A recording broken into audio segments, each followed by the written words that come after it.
लेकिन इस वक्त बड़ा अपडेट ये मिल रहा है कि नुसरत सुरक्षित है, अभिनेत्री नुसरत भरूचा, और वो जल्द ही इजराइल से उड़ान भरेंगी, ये भी जानकारी इस वक्त मिल रही है। इजराइल में थी अभिनेत्री नुसरत भरूचा, और नुसरत भरूचा इजराइल से जल्द ही उड़ान भरेंगी। एक फिल्म फेस्टिवल के सिलसिले में वो इजराइल गई थी नुसरत भरूचा, और नुसरत भरूचा सुरक्षित है। इस वक्त ये अपडेट मिल रहा है कि नुसरत भरूचा सुरक्षित हैं और जल्द ही वहां से वो उड़ान भरेंगी। क्योंकि एक फिल्म फेस्टिवल के सिलसिले में नुसरत भरूचा को वहां पर जाना पड़ा था, और इसके बाद अचानक ये युद्ध शुरू हुआ, जिसका अंदाजा तो इजराइल को भी नहीं था। और इन सब के बीच बॉलीवुड की एक्ट्रेस नुसरत भरूचा वहां पर फंस गई थी। जानकारी यह है कि अभी वो सुरक्षित हैं और बहुत जल्द वहां से उड़ान भर सकती हैं। जानकारी इस वक्त ये मिल रही है, अभी तक वो सुरक्षित हैं और सुरक्षित वापस लौटेंगी।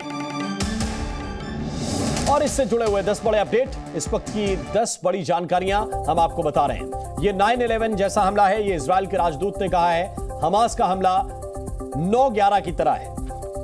एक और अपडेट यह है कि हमास ने इजराइल पर 3000 रॉकेट से हमला किया है। 3000 रॉकेट दागे गए हैं, बहुत बड़ी तादाद होती है। इजराइल में 300 लोगों की जान अब तक जा चुकी है, 300 से ज्यादा लोगों की, 1600 से ज्यादा लोग अभी जख्मी बताए जा रहे हैं। इस वक्त का अपडेट एक और यह है कि फिलिस्तीन में भी जवाबी हमले में 232 लोग मारे गए हैं। फिलिस्तीन का यह भी दावा है कि 1700 लोग वहां पर जख्मी हुए हैं। इजराइल और हमास के बीच 22 जगहों पर सीधी झड़प चल रही है। गाजा पट्टी में हमास के अड्डों पर एयर स्ट्राइक लगातार इजराइल की एयरफोर्स कर रही है। एक और अपडेट यह है कि 1000 से ज्यादा आतंकवादी इजराइल में दाखिल हुए हैं हमास के, और अलग अलग इलाकों पर उन्होंने कब्जा भी किया है। रात भर इजराइल और हमास के बीच भीषण जंग चलती रही है, और अभी भी ये जंग जारी है, अभी लंबी चलेगी। इजराइल का यह दावा है कि हालात अभी काबू से बाहर हैं, अभी आउट ऑफ कंट्रोल हैं हालात। इजरायली हमले को अमेरिका ने समर्थन दिया है। जो बाइडेन ने फोन किया था नेतन्याहू को, और उन्होंने ये भरोसा दिलाया है कि वो इस मुश्किल परिस्थिति में इजराइल के साथ हैं, नेतन्याहू के साथ खड़े हैं। जो बाइडेन और पूरा अमेरिका, ये अमेरिका के राष्ट्रपति ने फोन करके भरोसा दिलाया नेतन्याहू को। इन सब के बीच ये बमबारी की तस्वीरें आपके सामने हैं। एक तरफ आप देख सकते हैं किस तरह से रॉकेट हमले किए गए, बम बरसाए गए, और उनका इंपैक्ट इमारतों पर अंदर क्या हुआ है। एक हॉस्पिटल के अंदर की तस्वीरें इस वक्त हम आपको दिखा रहे हैं। जिन तस्वीरों को देखकर आप अंदाजा लगा सकते हैं कि कितना विध्वंसक ये युद्ध हो रहा है, और इसके आगे इसके परिणाम कितने खतरनाक हो सकते हैं, लोगों के लिए कितनी मुश्किलें हो सकती हैं, वो ये तस्वीरें बताने के लिए काफी हैं। लेकिन स्थितियां ये चूंकि अस्तित्व की लड़ाई हो चुकी है इजराइल के सामने इस वक्त, और ये चुनौती भी इजराइल के डिफेंस फोर्सेस के सामने है कि इस लड़ाई में अगर वो हारे तो फिर क्या क्या गंवाएंगे। और इसलिए अब इजराइल के जो योद्धा हैं, इजराइल की जो सेना है, वो किस अंदाज में जवाब दे रही है, उसको आप इन तस्वीरों के जरिए समझ सकते हैं। ये उन टैंकों का काफिला है जो टैंक गाजा की तरफ जाते हुए नजर आए हैं। मनीष शुक्ला इस वक्त हमारे साथ जुड़े हुए हैं। मनीष, कुछ बड़े अपडेट जो इस वक्त मिल रहे हैं, उनमें से एक ये भी है कि एक्ट्रेस नुसरत भरूचा जल्द ही वापस भारत आएंगी, लेकिन ये कैसे?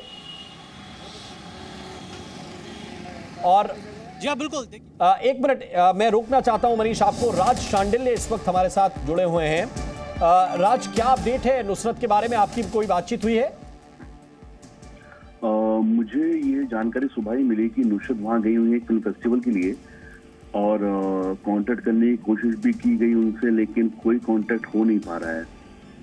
और मेरे ख्याल में उनके मैनेजर भी उनको कांटेक्ट करने की कोशिश कर रहे हैं, लेकिन उनके साथ भी कोई रिस्पॉन्स आया नहीं उनको अभी तक। But I am sure she is fine, जहाँ भी है वो सही हो, यू नो। बट अभी तक कोई कांटेक्ट हो नहीं पा रहा है उनसे। मैंने मैसेज भी किया उनको, इनफैक्ट कॉल भी किया, बट कोई कनेक्शन नहीं मिल पा रहा उनसे। लेकिन राज, किस सिलसिले में नुसरत वहां पर गई थी? वो एक फिल्म फेस्टिवल था इजराइल में, वहाँ उसके सिलसिले में गई थी। उनकी जो फिल्म थी वो वहाँ उनका ऑफिशियल सिलेक्शन था वहाँ पर, जो उन्होंने अभी फिल्म की थी रिसेंटली, अकेली। तो वो उसके सिलसिले में वहाँ गई हुई थी, और अचानक से सब कुछ हो गया। तो बड़ा इट्स वेरी अनफॉर्चुनेट कि इस तरीके से चीज हुई है अचानक। बिल्कुल, ये अचानक ऐसा हमला हुआ कि जिसके बारे में इजराइल को भी भनक नहीं लग पाई। हम आप तो सामान्य नागरिक हैं, लेकिन राज एक बात और, क्या कुछ और बॉलीवुड के जुड़े हुए लोग हो सकते हैं? क्योंकि अगर फिल्म फेस्टिवल है तो कुछ और साथी भी गए होंगे। मेरे ख्याल में वो उस फिल्म फेस्टिवल से जुड़े लोग हो सकते हैं, क्योंकि काफी बड़ा फिल्म फेस्टिवल होता है वो। और मेरे ख्याल में जो ऑफिशियल एंट्री है वो तो ये नुसरत की फिल्म की ही थी। बाकी मेरे ख्याल में और ना हो, मैं चाह रहा हूँ जी कि इस वक्त जो हालात है वहाँ के, तो मुझे ऐसा लगता है कि वो वहाँ का रूट लोगों को अवॉइड करना चाहिए। इस वक्त हालात बेहद खराब है वहाँ, बहुत ज्यादा। बिल्कुल, बहुत बहुत शुक्रिया, बहुत बहुत धन्यवाद राज शांडिल्य हमारे साथ जुड़ने के लिए। तो नुसरत भरूचा अभी सुरक्षित हैं, ये अपडेट हमें इस वक्त मिल रहा है। हालांकि उनसे अभी संपर्क नहीं हो पाया है, उनके मित्र भी ऐसा बता रहे हैं कि अभी तक उनसे कोई बातचीत नहीं हो पाई है, लेकिन वो सुरक्षित हैं और जल्द ही भारत की तरफ वो उड़ान भरेंगी, इस बात की संभावना जताई जा रही है। इन सब के बीच आपको ये तस्वीरें हम लगातार दिखा रहे हैं कि किस तरह की सिचुएशन वहां पर है और जो भारतीय वहां पर फंसे हुए हैं उनके लिए चिंता का सबब ये तस्वीरें हो सकती हैं। मैं सर आपके पास वापस आ रहा हूं। इस वक्त एक बड़ी खबर मिल रही है हमास की रणनीति पर। सूत्रों के हवाले से एक बड़ी जानकारी है, साथियों की रिहाई के लिए हमास ने एक नई चाल चली है। बंधकों के बदले साथियों की रिहाई का प्लान हमास ने बनाया है। हालांकि ये पुरानी रणनीति रही है, इस तरह से बंधक बनाकर उसके कुछ साथी जो पहले से इजराइल की कैद में हैं उनको आजाद कराने की यह कोशिश हो सकती है। प्रणय उपाध्याय इस वक्त हमारे साथ ज्यादा जानकारी के साथ जुड़ रहे हैं, सीधे उनकी तरफ चलते हैं। प्रणय, क्या अपडेट इस पर मिल रहा है? क्या एक तरह से ये बताकर कि आपके नागरिक हमने बंधक बनाए हैं, हमारे पुराने आतंकवादियों का या हमारे पुराने साथियों को छोड़िए, ये प्लान है?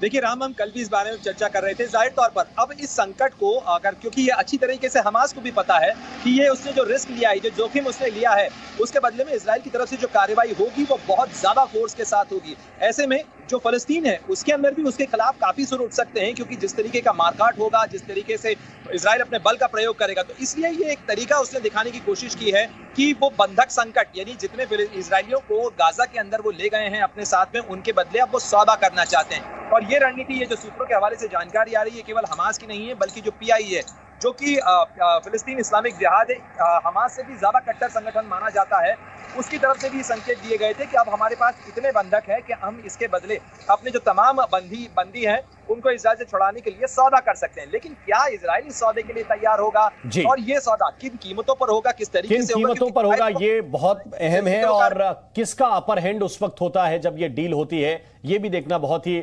महत्वपूर्ण होगा।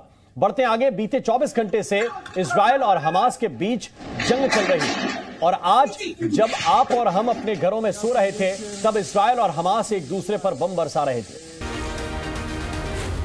Z News।